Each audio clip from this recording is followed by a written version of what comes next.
सो hi friends, good evening. कैसे हैं आप लोग? चलिए शुरू करते हैं आज के 23 जुलाई 2020 के टॉप 10 जीके और करंट अफेयर्स क्वेश्चन। पहले तीन सवाल जो राजस्थान में इशू चल रहा है उसमें काफी टेक्निकल पॉलिटी के एंगल्स हैं, कॉन्स्टिट्यूशन के एंगल्स हैं, तो वो तीन सवाल उससे रिलेटेड है। पहले तीनों सवाल बताऊंगा, उसके आंसर बताऊंगा, फिर इशू के अपडेट की बात करते हैं। पहला सवाल, which article of the constitution of India bars the judiciary from enquiring into the proceedings of the legislature? And that article is article 212 212। Article क्या है मैं बताऊंगा आपको, पहले क्वेश्चन नंबर 2 देख लीजिए। Who is the speaker of Rajasthan legislative assembly? The answer is CP Joshi. Photo देख लीजिए। और थर्ड क्वेश्चन, फिर मैं तीनों का हिस्ट्री समझा दूंगा आपको। ये है सीपी जोशी जी। और ये थर्ड क्वेश्चन, यहां पे एंटी डिफेक्शन लॉस की बात भी आ रही है प्रोमिनेंटली। तो एंटी डिफेक्शन लॉ कहां पे है? 10th schedule of the constitution. तो 10th शेड्यूल जो है, इसे किस कॉन्स्टिट्यूशनल अमेंडमेंट एक्ट से इंसर्ट करा गया था, बस ये आपको बताना है हमारे कॉन्स्टिट्यूशन में। And the answer is 52nd constitutional amendment act से इंसर्ट करा गया था ये वाला शेड्यूल। ठीक है, ईयर याद रख लो, द ईयर वाज 1985। ठीक, तो 52nd कॉन्स्टिट्यूशनल अमेंडमेंट एक्ट 1985 से we introduced the anti defection laws. Schedule का नंबर 10th रहेगा। ठीक है, ध्यान रखना। अब थोड़ा बैकग्राउंड समझ लो, इज वेरी वेरी इंपॉर्टेंट। ठीक है, अब इशू समझो। सचिन पायलट के साइड के जितने भी एमएलएज हैं, उनको सीपी जोशी जो कि स्पीकर राजस्थान के, उन्होंने नोटिस भेजा कि हम आपको एंटी डिफेक्शन लॉ के हिसाब से क्यों सस्पेंड ना करें, क्यों डिस्क्वालीफाई ना करें। ठीक है, अब सचिन पायलट के साइड के एमएलएज राजस्थान की हाईकोर्ट चले गए और हाईकोर्ट ने रूलिंग दी कि 24 जुलाई तक इन लोगों को मौका मिलना चाहिए जवाब देने का। इसी बात का अपोज किया राजस्थान के स्पीकर सीपी जोशी ने, क्योंकि 10th शेड्यूल और आर्टिकल 212 में क्लियरली ये लिखा है, जो उन्होंने बोला है कि जब तक स्पीकर फाइनल डिसीजन ना दे दे एंटी डिफेक्शन के ऊपर, तब तक कोर्ट किसी भी तरह की प्रोसीडिंग नहीं कर सकती, किसी भी तरह का जजमेंट नहीं दे सकती। मतलब during the process judiciary intervene नहीं कर सकती, और फाइनल डिसीजन के बाद भी कुछ ही लिमिटेड क्लॉजेस में जुडिशरी इंटरवीन कर सकती है। तो हाई कोर्ट का फाइनल डिसीजन से पहले इंटरवीन करना सीपी जोशी जी ने गलत माना। इसके अगेंस्ट सुप्रीम कोर्ट में उन्होंने अपील करी है, हाई कोर्ट के डिसीजन के अगेंस्ट। ठीक है, तो ये है update as of now. Supreme court क्या बोलता है इसको हम देखेंगे, वो अपडेट में कल बताऊंगा आपको। ठीक, ये तो खबर रही। अब देख लीजिए आर्टिकल 212 एक्चुअली क्या बोलता है। बेसिकली जो भी लेजिस्लेचर हमारा है, असेंबली, स्टेट असेंबली वगैरह, उनमें जुडिशरी उनके प्रोसेस में इंटरवीन ना कर सके, वो इंडिपेंडेंस के लिए आर्टिकल 212 काफी इंपॉर्टेंट है। एक्चुअल स्टेटमेंट आप पढ़ सकते हैं। इंडिया कानून जो वेबसाइट है वहां पर बहुत बड़े तरीके से सब चीजें दी रहती है, वहीं से मैं लेके आया हूं, ये देख लो। So court not to inquire into the proceeding of the legislature, और उसकी पूरी कहानी यहां पे लिखी है। The validity of any proceeding in the legislature of a state shall not be called in question, not be called in question on the ground of any alleged irregularity of procedure. एक और चीज है, no officer or member of the legislative assembly, member of the legislature of a state in whom power are vested by or under his constitution, under this constitution sorry, for regulating the procedure। मतलब basically कोई भी officer या member of the assembly जो होगा, जिसके ऊपर constitution ने ये पावर वेस्ट करी है ताकि उसको प्रोसीजर्स रेगुलेट करने हैं, for example speaker of the assembly, speaker की बात हो रही है, ये देख लीजिए। ठीक है, for maintaining order, conduct of business etcetera. ठीक है, in the legislature shall be subject to the jurisdiction of any court in respect of the exercise by him of those powers. समझ गए आप? अब देख लीजिए, मतलब कि जब भी किसी ऑफिसर, जो कि मैं थोड़ा बड़ा करके समझा दूं आपको, लैंग्वेज समझ लेना आपका इधर।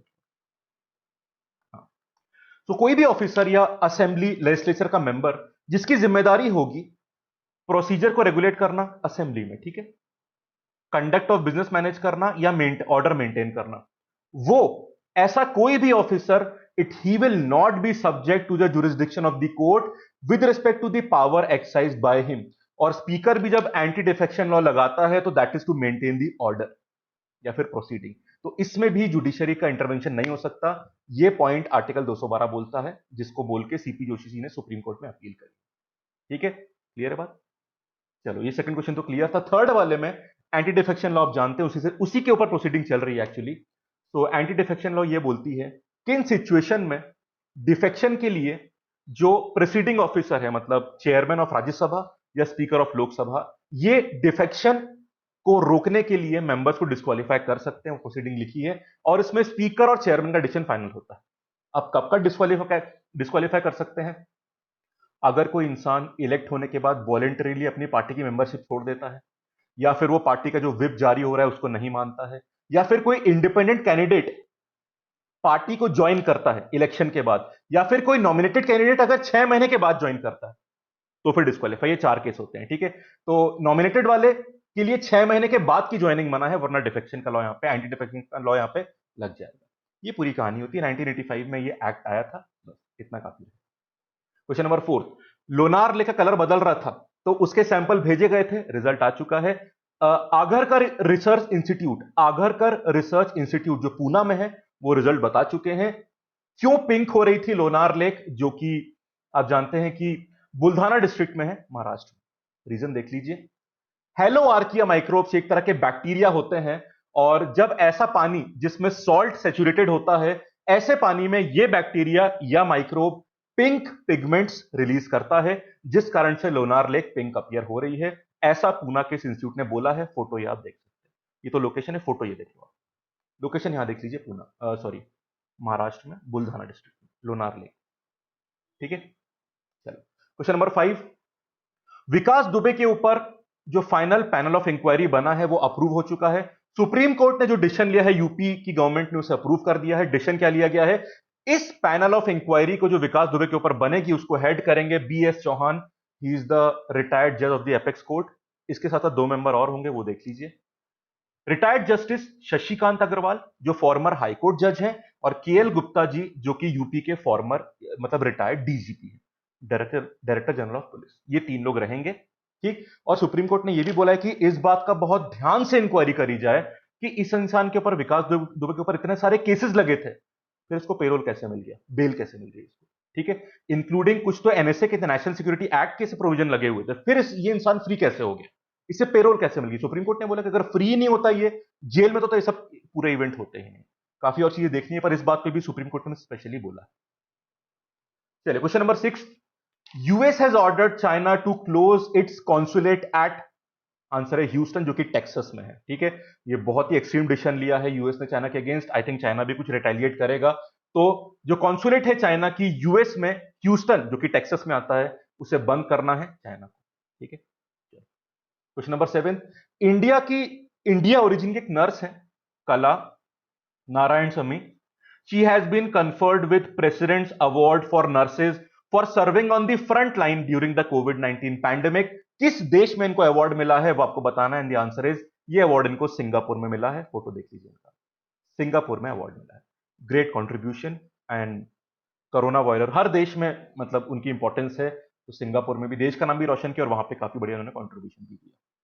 Question number 8, who is the CEO and MD ऑफ L&T? And the answer is SN Subrahmanyan. Photo देख लीजिए। एक्चुअली L&T के रिजल्ट्स आए हैं और प्रॉफिट काफी प्लंज डाउन किया है, कम हुआ है काफी रेवेन्यू, मतलब बेसिकली कोविड का असर यहां पे दिख रहा है।